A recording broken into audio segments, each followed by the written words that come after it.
saya, Sunda Ariana. Pertemuan kali ini kita akan membahas manajemen strategi. Dalam kegiatan operasionalnya sehari-hari, organisasi akan menerapkan strategi-strategi untuk mencapai target-target dan tujuannya. Proses menentukan strategi-strategi dalam upaya mencapai tujuan itulah yang kita kenal dengan manajemen strategi. Sebelum kita membahas manajemen strategi, kita bahas dulu apa itu strategi. Menurut Griffin, strategy is a comprehensive plan for accomplishing an organization goal. Strategi adalah rencana komprehensif atau rencana menyeluruh untuk mencapai tujuan organisasi. Konsep strategi berasal dari istilah militer yang berasal dari kata Yunani strategia yang berarti ilmu dan seni dalam komando militer. Konsep strategi mencakup komponen perencanaan dan pengambilan keputusan. Dengan menggabungkan keduanya, perencanaan dan pengambilan keputusan, strategi dikenal sebagai rencana besar atau grand plan. Jadi manajemen strategi adalah seni dan ilmu yang digunakan dalam menyusun, menerapkan, dan mengevaluasi keputusan-keputusan yang ditetapkan oleh manajemen tertinggi di suatu organisasi. Manajemen strategi berfokus pada proses penetapan tujuan organisasi, pengembangan kebijakan, dan perencanaan untuk mencapai sasaran, serta merencanakan dan mengalokasikan sumber daya untuk menerapkan kebijakan dalam pencapaian tujuan organisasi. Manajemen strategi merupakan aktivitas manajemen tertinggi yang biasanya disusun oleh dewan direksi dan dilaksanakan oleh semua orang dalam organisasi. Ada 3 tahapan dalam manajemen strategi, yaitu menyusun dan merumuskan strategi, selanjutnya melaksanakan strategi yang telah dirumuskan sebelumnya, dan terakhir adalah mengevaluasi strategi yang dijalankan apakah sudah sesuai seperti yang diharapkan.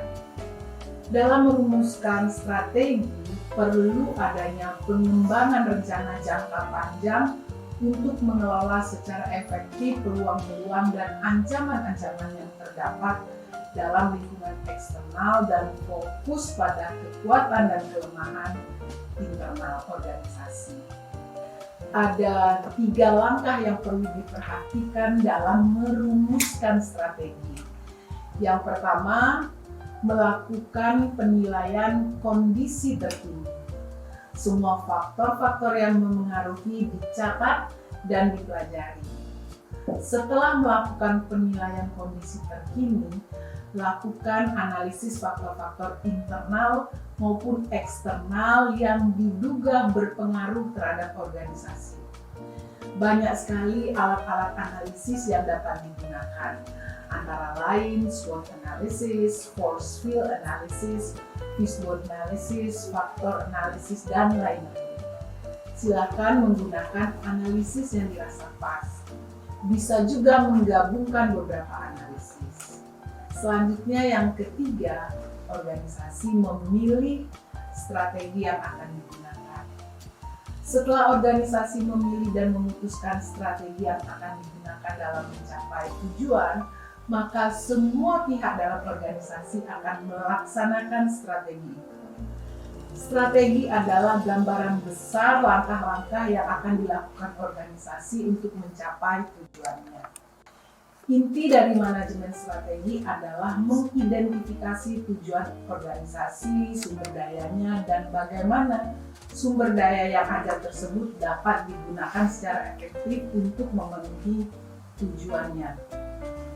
Strategi yang dilaksanakan harus mampu menjadi pedoman untuk pengambilan keputusan dalam organisasi. Proses ini adalah proses yang berkesinambungan terus-menerus yang harus dilakukan dalam mencapai tujuan organisasi. Setelah dilaksanakan, jangan lupa setiap pelaksanaan harus ada fungsi kontrol atau pengawasan. Perlu dilakukan evaluasi untuk mengetahui apakah strategi yang telah diputuskan dan dilaksanakan sudah sesuai dengan yang diharapkan. Apabila diperlukan, maka dapat dilakukan penyesuaian dan revisi terhadap sesuatu yang masih dianggap belum sesuai seperti yang diharapkan. Merujuk pendapat Stoner, Freeman, and Gilbert, ada 3 tingkatan strategi, yaitu corporate strategy, business strategy, dan functional strategy. Corporate strategy atau strategi korporat adalah strategi yang dijalankan oleh induk grup perusahaan atau holding company untuk mengatur berbagai perusahaan atau strategic business unit yang ada di bawahnya, sehingga sering disebut grand strategy. Pada suatu organisasi, strategi korporat harus dibuat dengan analisis yang dalam dan matang, karena strategi korporasi akan digunakan untuk meningkatkan dan memperkuat organisasi yang sedang dijalankan. Strategi perusahaan yang efektif harus didasarkan pada evaluasi diri yang jujur dengan mengajukan pertanyaan-pertanyaan kunci terkait proses bisnis yang dilakukan. Pertanyaan-pertanyaan tersebut misalnya, bagaimana keadaan organisasi saat ini, apa yang ingin dicapai organisasi dalam 1, 5, hingga 25 tahun ke depan. Bagaimana organisasi dapat sampai pada tujuan yang ingin dicapai. Sumber daya dan keuangan seperti apa yang dapat membantu organisasi untuk sampai pada tujuan tersebut.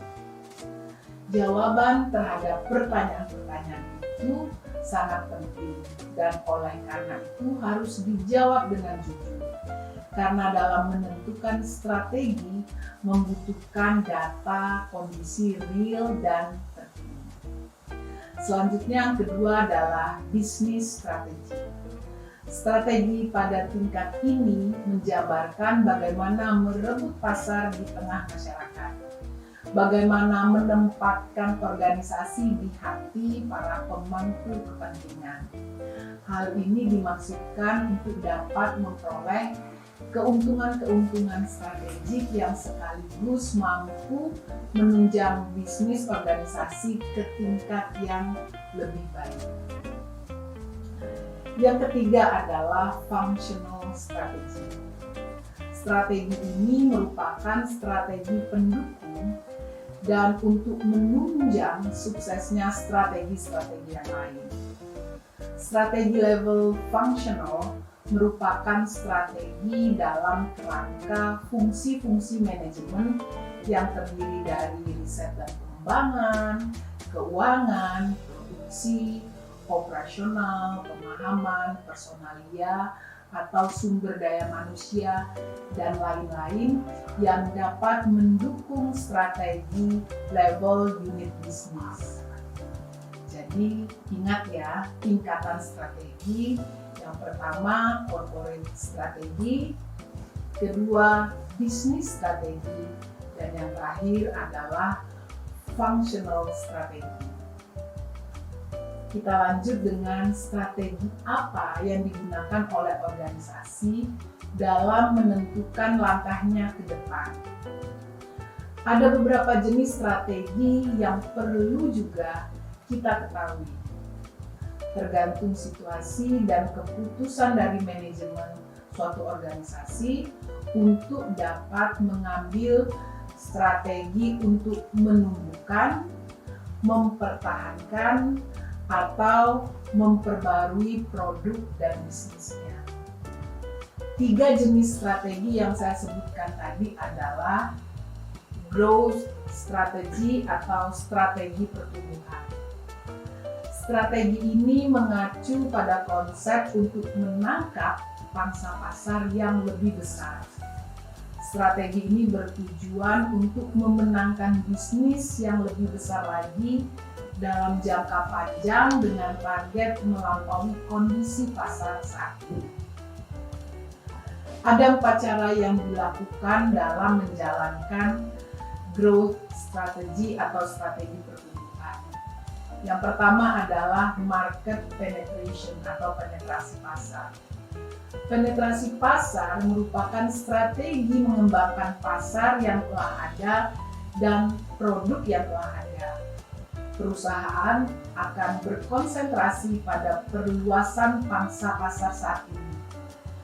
Penetrasi dilakukan dengan merebut pelanggan dari pesaing atau bisa juga menarik pelanggan dari pesaing yang saat ini belum menggunakan produk perusahaannya.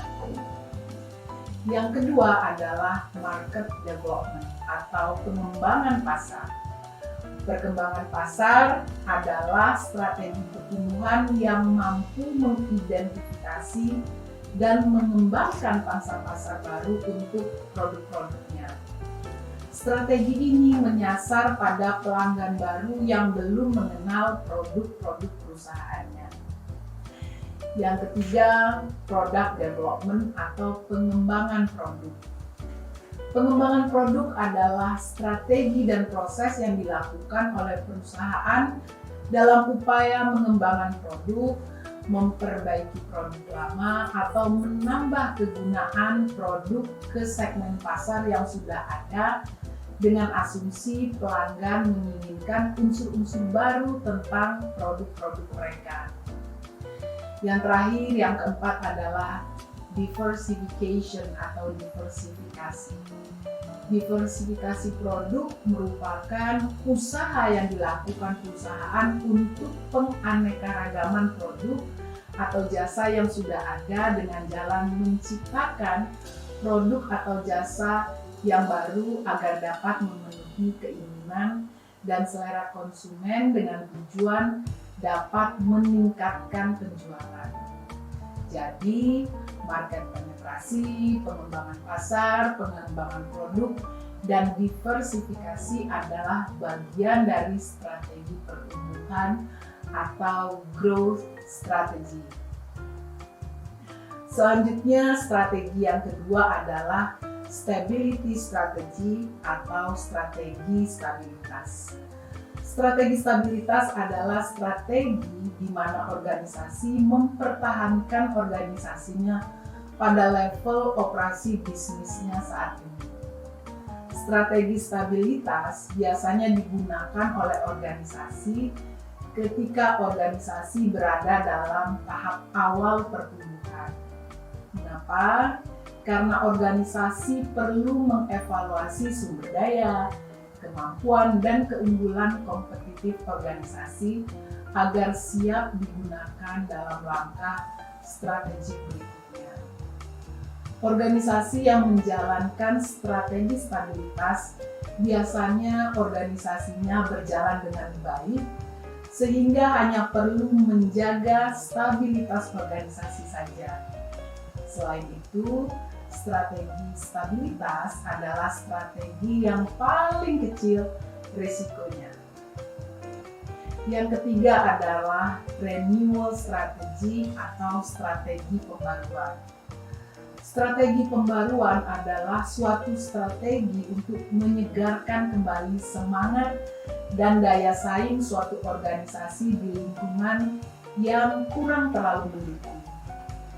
Ketika lingkungan tidak mendukung dan bisnis menurun, harus ada strategi pembaruan yang berbeda dari kebiasaan yang selama ini dilakukan.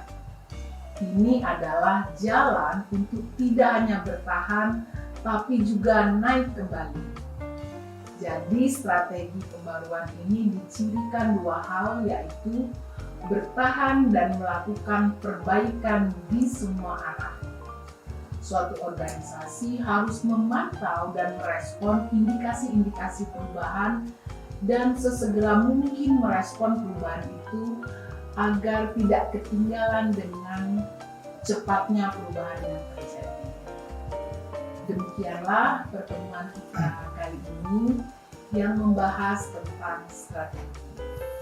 Sampai bertemu di pertemuan selanjutnya. Salam pintar.